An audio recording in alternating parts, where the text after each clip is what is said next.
Hello बच्चों, कैसे हो आप सब। होप आप अपने घर पर होंगे और सुरक्षित होंगे। तो बच्चों, हमने लास्ट में अभी आपने सीखा चैप्टर नंबर 6 हमारी आंखें। तो हमने उसमें सीखा कि हमें अपनी आंखों का ध्यान कैसे रखना चाहिए। फिर उसके बाद हमने अच्छे से उसका संदेश जाना है ना, इंस्ट्रक्शन जाने। उसके बाद हमने एक्सरसाइज की, बट हमने ग्रामर नहीं किया। तो आज हम उसी अध्याय का ग्रामर पाठ करेंगे।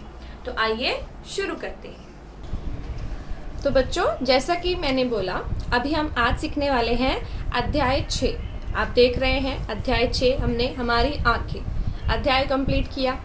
आपको समझ में आया? Very good. आपने खुद से रीड किया इसे? ओके। इसके अर्थ भी पढ़े होंगे आपने तो। Very good.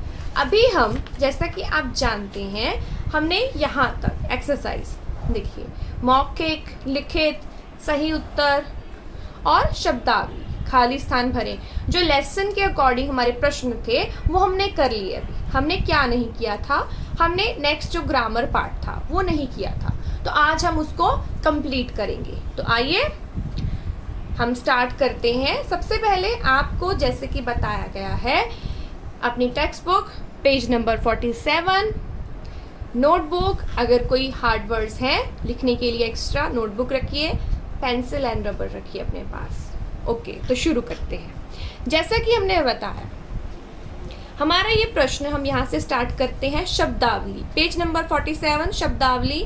पहला हमारा प्रश्न है, उदाहरण के अनुसार शब्दों को छांटकर सही जगह लिखें। कौन से शब्द? आप देख रहे हैं यहाँ पर कुछ पीली लाइन में, येलो लाइन में कुछ शब्द दिए गए हैं, है ना? तो आइए देखते हैं। तो यहाँ पे एग्जाम्पल भी है। एग्जाम्पल में क्या बताया है? आंख और आंखें। आइए नेक्स्ट पेज पर चलते हैं, पेज नंबर 47। तो जैसे कि आपने देखा कि शब्द दिया गया था, आंख का हो गया आंखें। तो उदाहरण के अनुसार शब्दों को छांटकर सही जगह पर लिखना है। कैसे? लेफ्ट साइड में आंख यानी कि एक वचन के अकॉर्डिंग लिखना है और राइट साइड में बहुवचन उसका। तो आइए, उसके बाद क्या है? ख। ख में शब्द आप देखेंगे तो शब्द कौन कौन से हैं? अभी पहले हमको शब्द देखने पड़ेंगे। शब्द है, देखिए, किताब। तो आपने लिखेंगे, आपको खुद से लिखना है, मैं आपको बताती जाती हूँ, आप लिखते जाइए, ठीक है? तो नेक्स्ट यहाँ पे लिखना कहाँ है? इन कॉलम्स में, लेफ्ट साइड पे एक वचन और यहाँ पे राइट साइड में जहाँ पे जगह दी है यहाँ पे बहुवचन के शब्द। तो शब्द मैं आपको बताती हूँ। देखिए, लेफ्ट साइड पे आप लिखेंगे किताब, तो राइट साइड पे किताब का बहुवचन क्या होता है? किताबें। यस, हमने सीखा था ना बहुवचन, एक वचन बहुवचन, वैसे ही। उसके बाद ये तो ग्रंथियां यानी कि बहुवचन है, तो इसका सिंगुलर क्या होगा? देखिए, पहले हमने लिखा किताब, ख में लिखिए किताब और उसके सामने वाली जगह पे लिखिए किताबें। उसके बाद ग में आप लिखेंगे ग्रंथि, तो उसके सामने वाली जगह पे लिखेंगे ग्रंथियां। यस, फिर आप लिखेंगे चश्मा, सामने लिखेंगे चश्मे। और लास्ट क्या बचता है? शब्द बचता है पलक, तो पलक के सामने लिखेंगे पलके। इस प्रकार से, ठीक है? मैं बता देती हूँ, एक शब्द लिख के बताती हूँ आपको। जैसे कि मैंने बोला किताब, यहाँ पे लिखा हमने किताब, तो सामने उसका बहुवचन किस प्रकार से होगा? शब्द का किताबें। यस, इस प्रकार से। तो बाकी शब्द मैंने आपको बोल के बताए, कोशिश करें खुद से करने की। ओके, इसके बाद दूसरा प्रश्न देखिए, दिए गए शब्दों को उनके विलोम शब्द से मिलाएं। विलोम शब्द आपको बताया है पहले भी। विलोम शब्द क्या होते हैं? एक शब्द का ऑपोजिट, ऑपोजिट को हम विलोम या विपरीत अर्थ भी बोलते हैं। सिमिलर नहीं होता, ऑपोजिट होता है। देखिए, पहले का एग्जाम्पल दिया है, क का बहुत, क शब्द होता है बहुत, दिया है ना बहुत शब्द, उसका ऑपोजिट क्या है? कम। बहुत का ऑपोजिट कम। ऐसे ही दूसरा हमारा शब्द है आराम, तो आराम का ऑपोजिट क्या होगा? आइए देखते हैं। ताकतवर, सही, कम तो हो गया, गंदा, कभी कभी, तकलीफ, तो आपके अकॉर्डिंग कौन सा शब्द होना चाहिए? आराम मतलब होता है रिलैक्स करना, तो ऑपोजिट क्या होगा? यस, तकलीफ, यानी कि किसी को दिक्कत, तकलीफ, परेशानी, जिसको हम बोलते हैं परेशानी। तो आराम का ऑपोजिट होगा तकलीफ। तो यहाँ पे आपको इस प्रकार से एक लाइन, हल्की सी लाइन खींच देनी है। बाकी में भी ऐसा करना है। कमजोर, कमजोर का ऑपोजिट अभी हमने रीड किया, कमजोर का ऑपोजिट क्या होगा? ताकतवर। इस प्रकार से गलत, सही, साफ, गंदा, ऑपोजिट होगा गंदा। रोज मतलब एवरीडे, कभी कभी मतलब एक दिन छोड़ के, 2 दिन छोड़ के, तो रोज का ऑपोजिट होगा कभी कभी। इस प्रकार से आपको यही टेक्स्ट बुक में आपकी लाइंस मैच करनी है ऑपोजिट वर्ड्स के साथ। इसके बाद जो हमारा भाषा बोध है, writing part and grammar part आता है हमारा लेसन के अलावा। भाषा बोध, पहला प्रश्न, वाक्य शुद्ध करें। तो ये आप वाक्य कहाँ शुद्ध करेंगे? अपनी नोटबुक में। ध्यान से सुनिएगा, भाषा बोध का पहला प्रश्न आपको अपनी नोटबुक में लिखना है। अभी हमने जो ग्रामर पार्ट किया, पहला प्रश्न और दूसरा प्रश्न शब्दावली का, वो आपको टेक्स्ट बुक में करना है। भाषा बोध का पहला प्रश्न नोटबुक में करना है। जैसे कि बताया, लेसन का नाम लिखिए और क्वेश्चन नंबर ऊपर टाइटल, जो भी टॉपिक है भाषा बोध, लेसन का नाम, नंबर लिखने के बाद भाषा बोध लिखने के बाद प्रश्न नंबर 1, वाक्य शुद्ध करें, लिखकर आप उसके आंसर लिख सकते हैं। ओके, तो पहला देखिए वाक्य है, तुम स्कूल क्यों नहीं गया? तो कुछ गड़बड़ है ना, वाक्य रॉन्ग है ना, यानी कि शुद्ध नहीं है। तो कैसे होगा ये, पता है आपको? तुम स्कूल क्यों नहीं गया, गया की जगह होगा तुम स्कूल क्यों नहीं गए, गया नहीं होगा, ये रॉन्ग है। यहाँ पे गए, इस प्रकार से गए, ठीक है, ये शब्द हमारा सही है, ये रॉन्ग है। आज खूब गर्मी पड़ रहा है। तो खूब गर्मी पड़ रहा है होता है क्या? नहीं ना, तो ये रॉन्ग हो गया। तो अभी सही क्या होगा? आज खूब गर्मी पड़ रही है। तो रहा नहीं, रही, रहा रॉन्ग है। तो इस प्रकार से मात्रा आएगी। ऐसे ही नहीं लिखना आपको प्रॉपर सही वाक्य अपनी नोटबुक में करना है। उसके बाद, हम गंदे लड़का से नहीं खेलते। हम गंदे लड़का से, तो रॉन्ग हो गया है ना। हम गंदे लड़के से, लड़का नहीं लड़के, यहाँ पे इसमें क में मात्रा आएगी, ये मात्रा आ की मात्रा नहीं रहेगी, ये रॉन्ग है। से नहीं खेलते, हम गंदे लड़के से नहीं खेलते। घ, पापा कब घर आएगी? आएगी तो फीमेल के लिए यूज होता है, तो रॉन्ग हो गया ये। पापा कब घर आएंगे? आएंगे, इस प्रकार से लिखेंगे हम, आएंगे,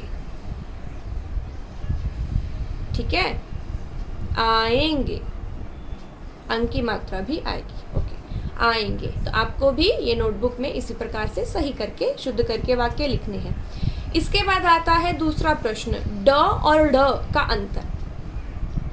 अध्याय के स्टार्टिंग में आपको बताया था व्याकरण में कौन कौन से पॉइंट आने वाले हैं। तो पॉइंट पहले आया वाक्य शुद्धिकरण, अभी ग्रामर पार्ट में आता है ड और ड। देखिए, दोनों लिखने में काफ़ी हद तक सेम है, बट उनका अंतर, जब हम शब्द बनाते हैं उनका अर्थ अलग है, क्योंकि एक जो हमारा चिन्ह है डॉट आ जाती है। तो जैसे कि यहाँ पे आपने देखा लड़का में ड और ड अंतर है ना, वैसे ही यहाँ पे ड और ये वाले ड में भी अंतर है। तो देखते हैं किस प्रकार से अंतर है। ड और ड से बने शब्दों को बोलकर पढ़ें और अंतर समझें। यहाँ पर पढ़ें शब्द में भी ड आया है। आइए देखते हैं। पहले ड, जिसमें कि डॉट नहीं है, जिसको हम ड बोलते हैं, ठीक है, ध्यान से सुनिएगा। ड शब्द भी उसी प्रकार से बोले जाते हैं, प्रोनाउंस किए जाते हैं। ढोलक, ढक्कन, ढाबा, ढलना।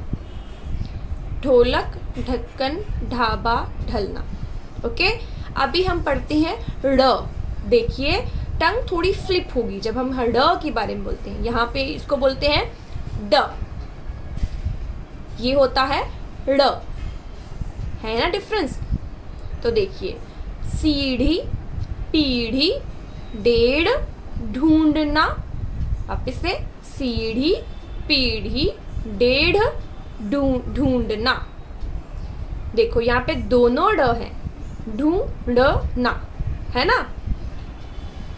अभी क्वेश्चन क्या बोलता है, क्वेश्चन में क्या बताया है, इस पाठ से ड और ड़ वर्णों से बने एक एक शब्द ढूंढकर वाक्य का प्रयोग करें। अब ये तो काम आपको करना पड़ेगा। तो ये प्रश्न, ये तो यहाँ पे एग्जाम्पल के तौर पर है। तो दूसरे प्रश्न का, ये प्रश्न नोटबुक पे लिखना है। इस प्रश्न का आपको टाइटल लिखना है ड और ढ में अंतर, और नीचे लिखना है वाक्य, एक ढ से और एक ड़ से वाक्य। आपको अपने लेसन में से छांटकर कोई भी एक शब्द चुनकर उसके वाक्य बनाने हैं। फॉर एग्जाम्पल मैं ड से वाक्य बनाती हूँ, जैसे कि वह व्यक्ति बहुत अच्छी ढोलक बजाता है। शब्द है ढोलक। आपके लेसन में कौन सा शब्द है उसके अकॉर्डिंग बनाइएगा। मैंने यहाँ पे बनाया ढोलक से, ठीक है। वापस से बोल देती हूँ, इससे ड से, वह व्यक्ति बहुत अच्छी ढोलक बजाता है। तो इससे बन गया शब्द हमारा।